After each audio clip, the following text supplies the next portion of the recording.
The fairy tale that I want to tell you today is titled Snow White and the Seven Dwarfs. Once upon a time, in a beautiful kingdom, there lived a lovely princess named Snow White. She had skin as white as snow, hair as black as ebony, and cheeks as red as roses. Snow White was known for her kind heart and gentle nature, and she was loved by everyone in the kingdom.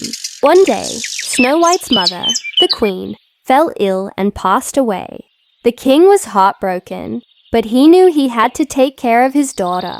He soon remarried, and his new wife, the queen, was a beautiful but wicked woman who was jealous of Snow White's beauty.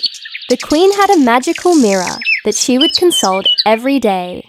The mirror would always tell her that she was the fairest in the land. But one day, the mirror declared that Snow White was now the fairest in the land. And this enraged the queen. She was consumed with jealousy and vowed to get rid of her stepdaughter. The queen called for her huntsman and ordered him to take Snow White deep into the forest and kill her. The huntsman, who had a soft spot for Snow White, could not bring himself to do it. Instead, he told Snow White the queen's plan and begged her to run away and hide in the forest. Snow White was scared, but she knew she had to listen to the huntsman.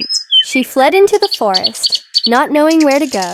As she ran, tears streaming down her face, she stumbled upon a small cottage.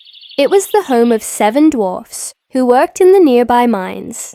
The dwarfs were surprised to see Snow White at their door, but they welcomed her with open arms. They knew she was in trouble, and they promised to protect her from the queen. Snow White stayed with the dwarfs, and she helped them with their chores. She cooked for them, cleaned their cottage, and sang them lullabies. The dwarfs were grateful for her kindness and knew they never wanted her to leave. Meanwhile, the queen discovered that Snow White was still alive, and she was furious. She decided to take matters into her own hands and disguise herself as an old peddler woman. She went to the dwarf's cottage and offered Snow White a poisoned apple. Snow White, who was kind and trusting, accepted the apple and took a bite. Instantly, she fell into a deep sleep. The dwarfs arrived home to find Snow White lying on the floor, and they were heartbroken. They knew they had to do something to save Snow White.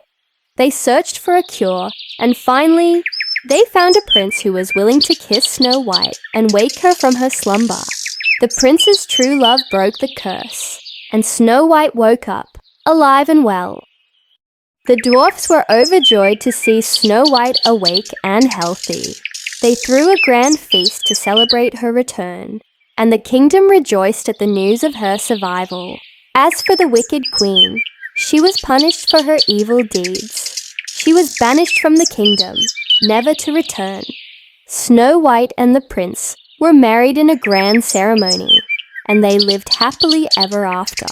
The dwarfs continued to work in the mines, but they always welcomed Snow White into their home with open arms. And so, Snow White and the 7 dwarfs lived happily ever after, surrounded by love and laughter, and the memory of their adventures in the enchanted forest would always be remembered in the hearts of children everywhere.